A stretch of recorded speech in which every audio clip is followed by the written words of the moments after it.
শত বিতর্কের পরও মাঠে দুরন্ত দুর্বার রাজশাহী দারুণ একটা জয় নিয়ে চট্টগ্রাম পর্ব শেষ করে টিম হোটেলের পথে, যে হোটেলে দলটার ক্রিকেটাররা সাক্ষী হয়েছেন অনেক কঠিন সময়ের। তারপরও কোন ম্যাজিকে দলটা মাটিতে নামিয়ে আনলো আসরের একমাত্র অপরাজিত দল রংপুরকে।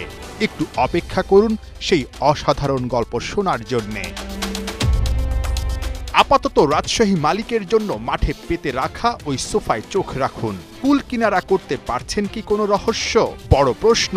এমন দারুণ একটা জয়ের দিনেও দলটার মালিক শফিক রহমানকে কেন এই সোফায় দেখা গেল না একটা বারের জন্য? সেই রহস্য ভাঙতে হলে যেতে হবে সাগরিকা থেকে ৮ কিলোমিটার দূরে চট্টগ্রাম রেডিসন ব্লু হোটেলে, যেখানে ম্যাচের দিনেও রাজশাহী মালিককে তার রুমে কড়া নজরদারিতে রেখেছিল হোটেল কর্তৃপক্ষ। খেলাযোগ আগের দিনই দেখিয়েছিল এই এক্সক্লুসিভ ছবি। একদিন পরও দুর্বার রাজশাহীর মালিক শফিক রহমানকে নিয়ে হোটেল কর্তৃপক্ষ তাদের অবস্থান বদলায়নি। ম্যাচের দিন সকাল 10টায় শফিক রহমানের রুমে হোটেল কর্তৃপক্ষ 4 প্রতিনিধি পাঠালেও দরজা খুলেননি শফিক, কারণ তখনও হোটেল কর্তৃপক্ষ তাদের 20 লাখ টাকা পাওনা বুঝে পায়নি। ক্রিকেটারদের টাকা নিয়ে 9-6 করলেও টাকা বুঝিয়ে না দিয়ে হোটেলের বাইরে যাবারও কোনো উপায় নেই। বিতর্ক অনেক হয়েছে রাজশাহী দল নিয়ে। এবার সব বিতর্ক মাটি চাপা দিতে উদ্যোগ নিয়েছেন খোদ বোর্ড প্রেসিডেন্ট ফারুক আহমেদ। শফিক রহমানের 9-6 বন্ধ করতে ঢাকা পর্বে একজন প্রশাসক দেয়া হচ্ছে দলটার সঙ্গে।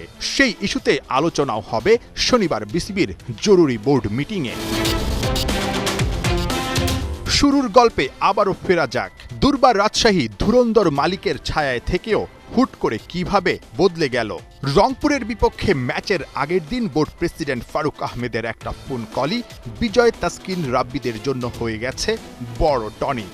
4 সিনিয়র ক্রিকেটার আর ম্যানেজার মেহরাব হোসেন অপিকে নিয়ে বিসিবি পরিচালক মঞ্জুর আলমের ফোনে একটা টেলিমিটিংয়ে বোর্ড প্রেসিডেন্ট ফারুক আহমেদ ক্রিকেটারদের আশ্বাস দিয়েছেন পারিশ্রমিকের 1 টাকাও মার যাবে না কিছুতে। ব্যাস, সবাই উজ্জীবিত সেই দারুণ বার্তা পেয়ে।